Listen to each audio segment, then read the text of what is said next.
Dear friends, welcome to today's video. Today we will discuss about the current affairs for the month of November 2024. Beginning our session, first of all there is this news from the economic subject or from the economics current affairs, which states that the Jammu and Kashmir's fiscal deficit crosses rupees 13,000 crore in 2023 and 24. सो अगर इस figure को हम percentage terms में convert करें, it turns out to be 5.3% of GDP, rather GSDP, gross state domestic product. So Jammu and Kashmir के gross state domestic product का 5.3% amount जो है वो अभी फिजिकल डेफिसिट है हमारी यूनियन टेरिटरी का। इसका मतलब क्या है, इसकी इम्प्लीकेशंस क्या है, ये इम्पॉर्टेंट क्यों है? ये इम्पॉर्टेंट इसलिए है बिकॉज फिजिकल डेफिसिट का की अगर आपको थोड़ी अंडरस्टैंडिंग होगी, फिजिकल डेफिसिट का मतलब है इन वेरी सिंपल टर्म्स, जब गवर्नमेंट का एक्सपेंडिचर उसके रेवेन्यू से काफ़ी ज़्यादा बढ़ जाता है, यानी कि गवर्नमेंट का खर्चा ज़्यादा है और गवर्नमेंट की इनकम कम है। अब क्योंकि खर्चा है, खर्चे को मीट आउट करना है बट इनकम नहीं आ रही है, तो उस खर्चे को मीट आउट करने के लिए, उसमें पैसा लाने के लिए गवर्नमेंट रिजॉर्ट्स टू बोरोइंग, यानी कि गवर्नमेंट उधार लेती है। अब अगर गवर्नमेंट उधार लेती है, इसका मतलब गवर्नमेंट की लायबिलिटी बढ़ जाती है और हर लायबिलिटी जो है वो वापस चुकानी पड़ती है, कर्जा वापस चुकाना पड़ता ही है। तो इसका मतलब जो है फाइनेंशियल बर्डन गवर्नमेंट के ऊपर ज़्यादा बोरोइंग की वजह से ऑब्वियसली ज़्यादा बढ़ ही जाता है। तो इसी वजह से जिस तरह हमारा फिजिकल डेफिसिट क्योंकि 5.3% ऑफ जीएसडीपी पहुंचा है, इसी वजह से हमारा जो स्टेट का डेट है, it has also reached up to 7.5% of the GSDP. तो जितना हमारा फिजिकल डेफिसिट बढ़ता जाएगा, उतनी ही ज़्यादा हमारी लायबिलिटीज़ या बोरोइंग्स जो हैं वो भी बढ़ती जाएंगी। अब इससे होता क्या है, इससे इकोनॉमी पे एक बैड इम्पैक्ट पड़ता है, क्योंकि इकोनॉमी की हेल्थ के लिए ज़रूरी है कि इनकम भी बढ़ जाए। इनकम गवर्नमेंट की कहाँ से होती है? टैक्सेस से होती है, नॉन टैक्सेबल सोर्सेज से होती है, या गवर्नमेंट कभी ग्रांट्स भी सेंटर से लेती है, या गवर्नमेंट जो है बोरोइंग्स भी लेती है। तो बोरोइंग्स जो है वो अगर ज़्यादा बढ़ जाए तो इससे लायबिलिटीज़ भी बढ़ जाती हैं। तो जिस तरह से आप इस फिगर में यहाँ पे देख सकते हैं कि गवर्नमेंट का public debt, it has reach to 69,617 crore. Total liability government की यहाँ फिगर में मेंशन की गई है, जिसमें से public debt is 69,617 crore. In liabilities में प्रोविडेंट फंड्स भी आते हैं, पेंशन फंड्स भी आते हैं, इंश्योरेंस फंड, यानी कि जो पैसा हमने गवर्नमेंट को थ्रू प्रोविडेंट फंड्स दिया है, इंश्योरेंस फंड्स दिया है, पेंशन फंड्स दिया है, वो भी गवर्नमेंट को रिटर्न करना ही है एक टाइम पे, क्योंकि वो भी एक लाइबिलिटी गवर्नमेंट के ऊपर है। सो गवर्नमेंट जो है अपने एक्सपेंडिचर्स को मीट आउट करने के लिए इन फंड्स का यूटिलाइज भी करती है, तो जिसकी वजह से इनकी लायबिलिटी इस सेक्टर में भी बढ़ जाती है। तो ये 5.3% ऑफ द जीएसडीपी जो है इस लिहाज से भी ख़राब है, क्योंकि एफआरबीएम एक्ट जो हमने बार बार डिस्कस किया है हमारे काफ़ी सारे टॉपिक्स में, इकोनॉमिक्स में भी हमने इसको इन डिटेल डिस्कस किया है और हमारी बुक में भी आप इसको इन डिटेल पढ़ सकते हैं। एफआरबीएम एक्ट जो है उसने सीलिंग लगाई है 3% ऑफ जीडीपी, यानी कि किसी स्टेट का हो या पूरे इंडिया का अगर हमने जीडीपी, तो फिजिकल डेफिसिट जो है इस 3% से ज़्यादा नहीं होना चाहिए। बट आप यहाँ पे देखिए जम्मू एंड कश्मीर का जो फिजिकल डेफिसिट है ये 5.3% पे पहुँच चुका है। सो इससे गवर्नमेंट को एक क्लू मिलता है कि they have to take immediate measures to put it under control before the economy heats up. Okay, so next topic हमारा आता है पॉलिटी सेक्शन से। कश्मीर में पहला नेशनल यूथ पार्लियामेंट कंडक्ट किया गया एनआईटी श्रीनगर में। तो इसके बारे में थोड़ी सी इन्फॉर्मेशन यहाँ पे आप देख सकते हैं, स्क्रीन पे मैंने लिखी हुई है। इस नेशनल यूथ पार्लियामेंट का नाम रखा गया तरुण सभा 2024। इसमें अराउंड 70 स्टूडेंट्स ने पार्टिसिपेट किया और इसको मिनिस्ट्री ऑफ पार्लियामेंट्री अफेयर्स ने ऑर्गेनाइज किया अपनी नेशनल यूथ पार्लियामेंट स्कीम के अंडर। मकसद क्या था इस नेशनल यूथ पार्लियामेंट का? To engage students with the democratic values through a stimulated parliamentary session. So national youth parliament में होता क्या है, एक पार्लियामेंट के टाइप पे एक सेशन ऑर्गेनाइज किया जाता है ताकि जो हमारे यूथ है, जो हमारे यंग लोग हैं, जो फ्यूचर है इस जनरेशन का, जो फ्यूचर है कंट्री का, उनको एक आइडिया मिल जाए कि किस तरह से पार्लियामेंट में बिजनेस कंडक्ट होता है, किस तरह से डिस्कशंस होते हैं, किस तरह से हम अपनी डेमोक्रेटिक वैल्यूज़ को रियलाइज़ कर सकते हैं, किस तरह से हम इस डेमोक्रेटिक प्रोसेस में एंगेज हो सकते हैं। यही इसका मकसद है। ये all over the country organise होता है। तो अब कश्मीर में पहली बार ही हुआ है, जिसका नाम तरुण सभा रखा गया। देन एनवायरमेंट इकोलॉजी से एक इम्पॉर्टेंट न्यूज़, मारखोर। इस पे एक्चुअली एक आर्टिकल आया हुआ था, बहुत ही अच्छा आर्टिकल ग्रेटर कश्मीर में आया हुआ था, जिसमें मारखोर की प्रिजर्वेशन के बारे में डिस्कस किया गया था। तो ये काफ़ी इंपॉर्टेंट बनता है from the perspective of the environment and ecology. तो पहले हम मारखोर को थोड़ा सा डिस्कस करते हैं कि वाई मारखोर, इसको क्यों डिस्कस यहाँ पे किया गया। It is the world's largest wild goat. ठीक है, so markhor is a wild goat and वो ये कोई ऑर्डिनरी वाइल्ड गोट नहीं है, इट्स वर्ल्ड्स लार्जेस्ट। ठीक है, तो इंडिया में मारखोर जो है सिर्फ और सिर्फ JNK में पाया जाता है, इसलिए ये इम्पोर्टेंट JNK के लिए काफ़ी ज़्यादा है, क्योंकि इसका हैबिटेट सिर्फ JNK में पाया जाता है। ये स्पीशी इस लिहाज से भी इम्पोर्टेंट है क्योंकि ये schedule first of wild life protection act 1972 उसमें इसको इंक्लूड किया गया है। इसका IUCN स्टेटस जो है वो नियर थ्रेटन्ड है। उसके अलावा इसको Kashmir wild life protection, Jammu and Kashmir wild life protection act 1978 में भी इंक्लूड किया गया है। Jammu and Kashmir wild life protection act 1978। तो इसकी हम लोकेशन पहले देखेंगे कि ये पूरे वर्ल्ड में कहाँ कहाँ पाया जाता है। इंडिया के अलावा JNK में, इंडिया के अलावा ये पाकिस्तान में, अफ़गानिस्तान में, उज़्बेकिस्तान में और तुर्कमेनिस्तान और ताजिकिस्तान में पाया जाता है। So apart from India in 5 countries में मारखोर को पाया जाता है। अब JNK में कहाँ कहाँ ये पाया जाता है? JNK में पाया जाता है ये शोपियन में, बानिहाल पास से लेकर शम्सबरी तक, बानिहाल पास टू शम्सबरी, और Pir Panjal range in Poonch,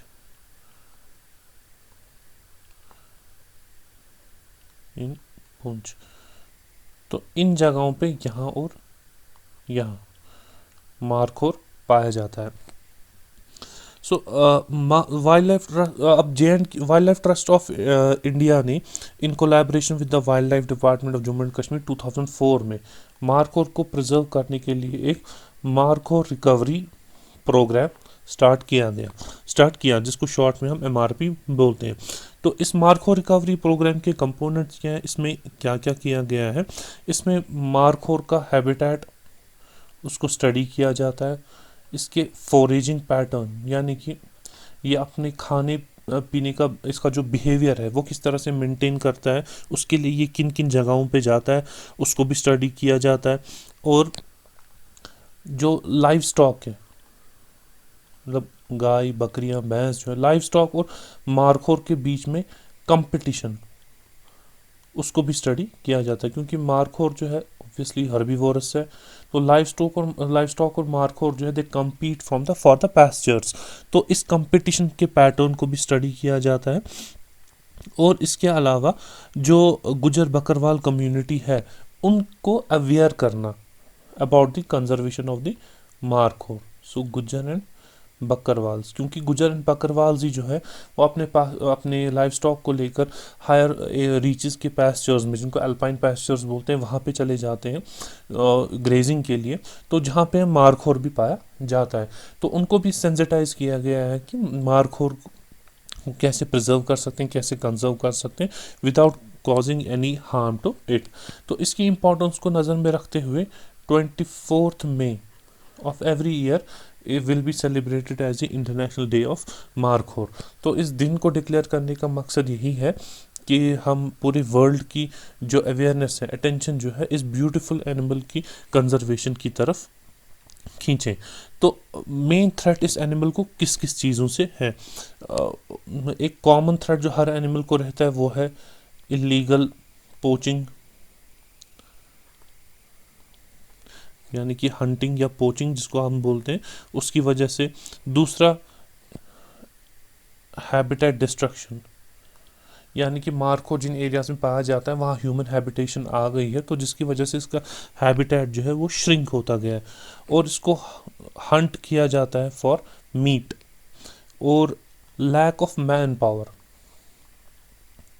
for its protection, क्योंकि इसका हैबिटेट जो है वो हायर रीचेस में ज़्यादा है, तो हमारे पास इतना मैन पावर नहीं है कि हम इसको प्रॉपरली प्रोटेक्ट कर पाएँ।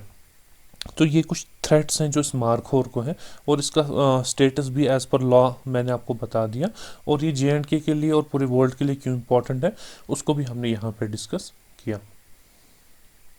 देन ये एक फैक्चुअल न्यूज़ है, एक वन लाइनर है जो जनरल नॉलेज के लिए भी इम्पॉर्टेंट है, और मे बी आप किसी कम्पिटिटिव एग्जाम में अपियर हों तो मे बी वहाँ पे भी पूछा जा सकता है that who is the speaker, first elected speaker of the first assembly of the union territory of Jammu and Kashmir. So mister honourable Abdur Rahim Rathar, the MLA of the JNK Legislative Assembly.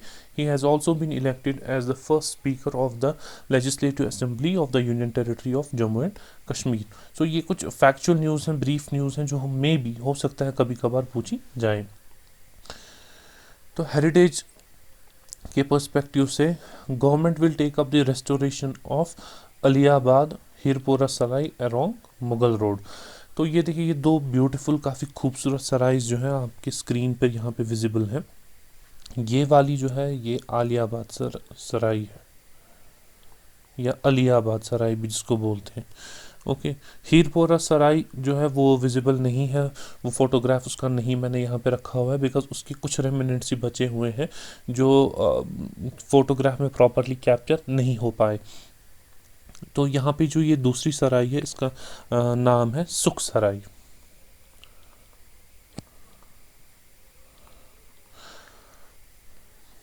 तो इन सराइज की restoration, ये सराइज जो है along the Mughal road है, तो इनकी restoration जो है it has been taken up by the archaeological survey of India. So actually अगर हम मुगल रोड के अलोंग देखें काफ़ी ज़्यादा सराइज वहाँ पे पाई जाती हैं। ये सराय है क्या? ये the sarais were nothing but they were the halting stations for the travellers, specially Mughals. ये मुगल्स ने ही कंस्ट्रक्ट कराई थी।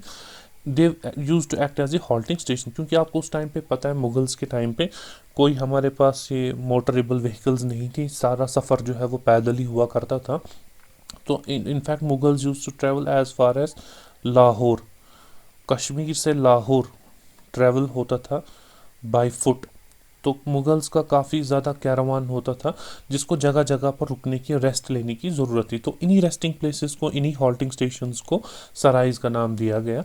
और ख़ास तौर से इन सराइज को कंस्ट्रक्ट करने में एक ईरानियन इंजीनियर का काफ़ी हाथ रहा है जिसका नाम था अली मर्दां खां।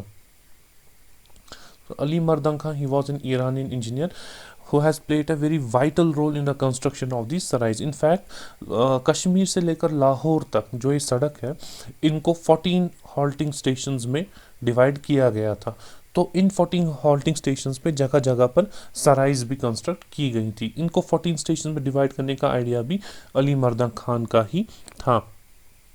तो इन जगहों पे मुगल्स जो हैं वो रेस्ट लिया करते थे, वो वहाँ पे रुका करते थे और अपने इंटरवल्स में सफ़र अपना कंटिन्यू किया करते थे। But these Mughal sarais are presently in shambles because in पे रेस्टोरेशन पे काफ़ी टाइम से ध्यान नहीं दिया गया। But now they have been taken up by the government, so now they will be conserved. So ये जो आलियाबाद सराय है ये कहाँ पे पाई जाती है? It is located 32 kilometres from district Shopian, यानी कि कश्मीर में जो शोपियन डिस्ट्रिक्ट है वहाँ से on A distance of 32 kilometres वहाँ पे ये सराय लोकेटेड है। In fact, it is found at the footsteps of the mountain Ratin Pir. So, Ratin Pir mountain के फुटस्टेप्स पर ये सराय पाई जाती है। तो शुपियन से ही, क्योंकि आपको पता है शुपियन कनेक्ट करता है कश्मीर को through Mughal road with the Poonch. एक साइड से पुंछ है, एक साइड से कश्मीर है। पुंछ इन जम्मू एंड कश्मीर इन इन शुपियन इन कश्मीर। तो इन दो जगहों को, जम्मू एंड कश्मीर को कनेक्ट होते हैं इन्हीं दो स्टेशन से। तो तभी जाके ये वाली सराय अलियाबाद जो है शुपियन के अराउंड ही लोकेटेड है at a distance of 32 kilometres. इसी तरह से जो ये सुख सराई है ये पीर की गली से 3 किलोमीटर की डिस्टेंस पे है।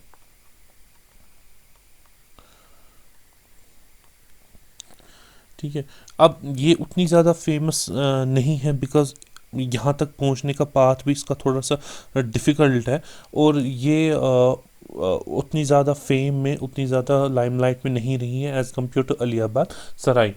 अलियाबाद सराय को अलियाबाद सराय क्यों बोलते हैं? Because as per the historian it has been named after Ali Mardan Khan. So Aliabad has been taken from this Ali, तभी अली से अलियाबाद, तभी जाके इसका ये नाम पड़ा हुआ है।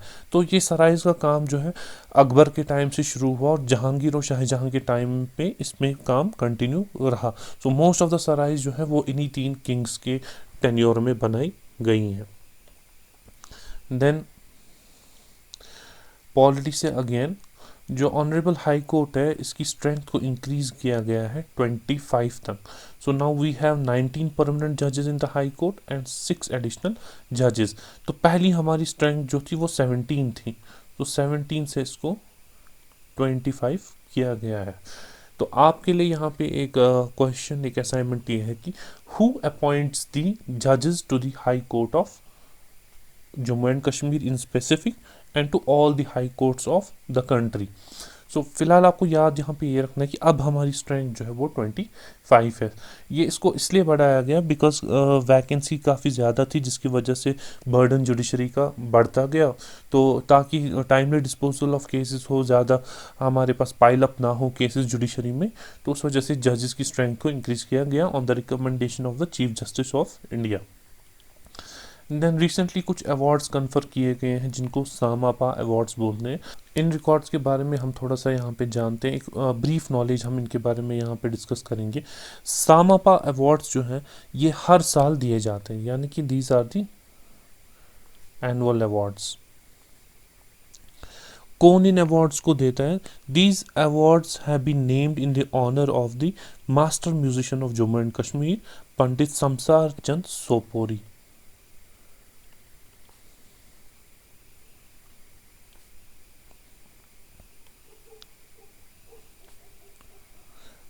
जो पंडित शमशार चंद सोपोरी हैं, he was the grandfather of the famous musician Pandit Bhajan Sopori.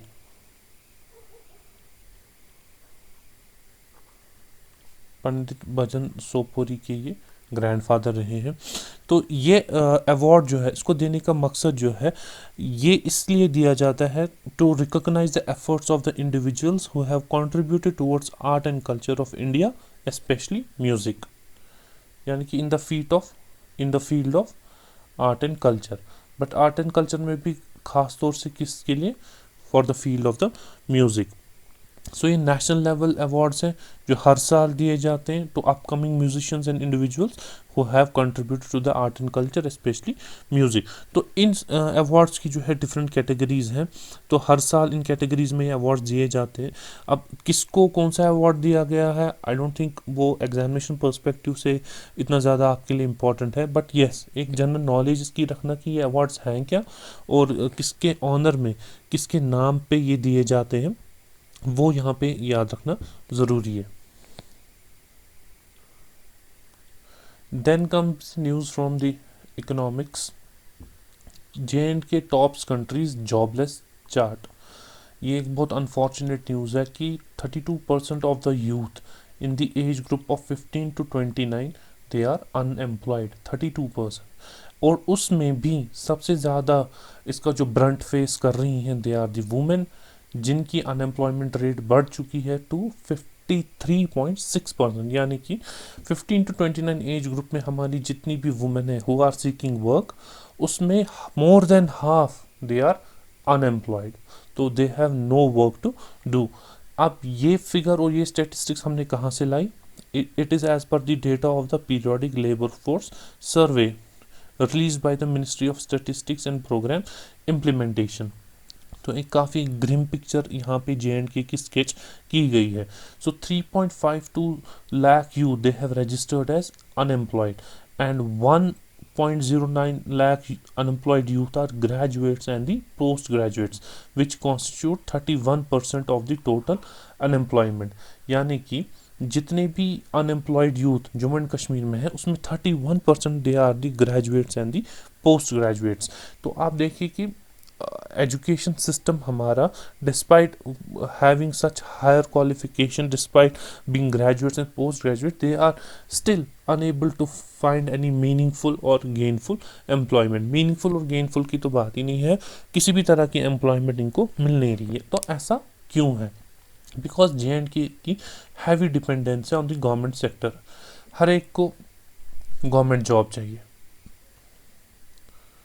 ठीक है। गवर्नमेंट सेक्टर हर एक को वेट होता है कि कब वैकेंसीज नोटिफाई होंगी, कब वो जॉब के लिए अप्लाई करेंगे, कब एग्ज़ाम देंगे, कब वो उसमें सिलेक्ट हो जाएंगे। हालांकि वो वैकेंसीज भी काफ़ी लिमिटेड होती हैं, गवर्नमेंट की अपनी ऑब्लिगेशंस होती हैं, फाइनेंशियल कंस्ट्रेंट्स होते हैं, but everyone is seeking the government job, most of the people are seeking the government job. तो heavy dependence on this sector, जिसकी वजह से जॉब क्रिएशन उतनी ज़्यादा नहीं हो पा रही है एज पर द डिमांड। और उसके अलावा private sector is almost non existent in Jammu and Kashmir. Private sector उतना ज़्यादा यहाँ पे डेवलप नहीं हुआ है। गवर्नमेंट सेक्टर में वैकेंसीज की लिमिटेशंस हैं, तो उसको ओवरकम करने के लिए usually government resorts to the private sector, but private sector Jammu and Kashmir में उतना डेवलप नहीं हो पाया है, तो जिसकी वजह से जॉब क्रिएशन इस लेवल पे नहीं हुई है। उसके अलावा जो हमारा इंडस्ट्रियल सेक्टर है उसमें भी कुछ टाइम से ग्रोथ उतनी ज़्यादा नहीं हुई है, क्योंकि अब इंडस्ट्रियल सेक्टर जो है इसमें मल्टीपल सेक्टर्स इन्वॉल्व होते हैं। फॉर एग्जांपल अगर कोई ऑटोमोबाइल इंडस्ट्री है तो उसकी एलाइड एक्टिविटीज़ भी होती है, फॉर एग्जांपल रिपेयर होता है, रेनोवेशन होता है, बाकी चीज़ें होती हैं, तो उसमें भी एम्प्लॉयमेंट जनरेट होती है। बट जब मेन सेक्टर में ही ग्रोथ स्टैग्नेंट हो गई हो तो एलाइड सेक्टर्स की भी ग्रोथ नहीं होती है। सो ओवरऑल हमारी पिक्चर जो है इस सेक्टर में JNK की अच्छी नहीं है। So government has to work out to see how this percentage, this unemployment percentage can be lowered, so that जो जम्मू एंड कश्मीर की यंग पॉपुलेशन है उसको अच्छी तरह से यूटिलाइज कर सकें for the betterment of the UT in specific and the country in general. उसके बाद एनवायरनमेंट एंड इकोलॉजी से इम्पॉर्टेंट न्यूज़ है कि छतलाम जो एक वेटलैंड है सोपोर में, it is set to become the eco tourism hotspot. ये यहाँ पे मेंशन इसलिए किया गया because Chatlam is the largest wetland in the town of Sopore, sorry Pampore. Pampore की सबसे बड़ी वेटलैंड जो है वो है छतलाम वेटलैंड। तो छतलाम इज़ फॉलोड बाय यहाँ पे कुछ और वेटलैंड्स भी पाई जाती हैं, हम सीरियली उनकी बात करेंगे। नंबर 1 पे छतलाम है, देन नंबर 2 पे है फशकुरी, नंबर 3 पर है मणिबुग एंड नंबर 4 पर है क्रेंचू। ये सारी वेटलैंड्स के नाम हैं। तो ये सारे के सारे पामपोर में पाए जाते हैं। ये वेटलैंड्स यहाँ पे क्यों मेंशन की गई हैं? Because they are recognised in the national wetland atlas prepared by ministry of environment and forest. So national wetland atlas में भी इनको मेंशन किया गया है। अब इस वेटलैंड की एक खास बात यह है कि कश्मीर में मोस्ट ऑफ द वेटलैंड्स जो है they are fed by the river Jhelum, but this wetland is not fed by the river Jhelum, rather it originates from the springs and mountains in the surrounding area. So इसका source जो है वो है springs and mountains. यहाँ से जो पानी आता है उसकी वजह से ये वेटलैंड बन चुकी है। और इसको लोकली जो है सरबल के नाम से भी जाना जाता है। छतलाम इसका ऑफिशियल नेम है, तो लोकली इसको लोग जो है सरबल के नाम से भी पुकारते हैं। ये वेटलैंड जो है शैलो है, ज़्यादा इसकी डेप्थ नहीं है, but it is a permanent body of water. ये इसलिए भी इम्पोर्टेंट है because it is an important site for migratory birds. हर साल यहाँ पे माइग्रेटरी बर्ड्स आ जाती हैं, जैसे मलाड है, कॉमन टील है, यूरेशियन विजन है, या फिर गैडवेल है, या ब्लू विस्लिंग थ्रश है। ये different different migratory birds all over the world आकर छतलाम में भी एक स्टॉप ओवर करती हैं। बट अनफॉर्चुनेटली जैसे हर एक प्रेशियस इकोलॉजिकल ट्रेजर के साथ होता रहा है ऑल ओवर द वर्ल्ड, या अभी भी हो रहा है, इसको भी this wetland also faces certain threats. Threats क्या है इसमें, आप जैसा इसकी हालत देख सकते हैं, एक तो पोल्यूशन है, दूसरा जो माइग्रेटरी बर्ड्स यहाँ पे आती हैं उनकी पोचिंग होती है, यानी कि इलीगल हंटिंग होती है उनकी, डंपिंग ऑफ वेस्ट, या उसको पोल्यूशन में ही कवर कर सकते हैं, और इसका वाटर जो है वो ड्रेन किया जा रहा है फॉर इरिगेशन पर्पस। सो ये तीन मेन थ्रेट्स हैं जो इस वेटलैंड को हैं। तो अब अगर ये इको टूरिज्म हॉटस्पॉट बन जाता है तो obviously the efforts of the government will be to protect it, to preserve it, ताकि इसका स्टेटस एज सच मेंटेन किया जाए। तो नवंबर के करंट अफेयर्स में इतना ही। हम एक सीरीज स्टार्ट करने वाले हैं शॉर्टली, जिसका नाम हमने रखा है बिग न्यूज़, जहाँ पे हम कुछ इम्पॉर्टेंट टॉपिक्स को जिनका काफ़ी ज़्यादा इम्पैक्ट रहता है JNK पे, उनको हम डिस्कस करेंगे। उसका एक सेपरेट सेशन रहेगा। सो टिल देन हम मिलते हैं हमारे नेक्स्ट वीडियो में, नेक्स्ट करंट अफेयर्स में, और हमारे नेक्स्ट बिग न्यूज़ में। Till then take care and good bye.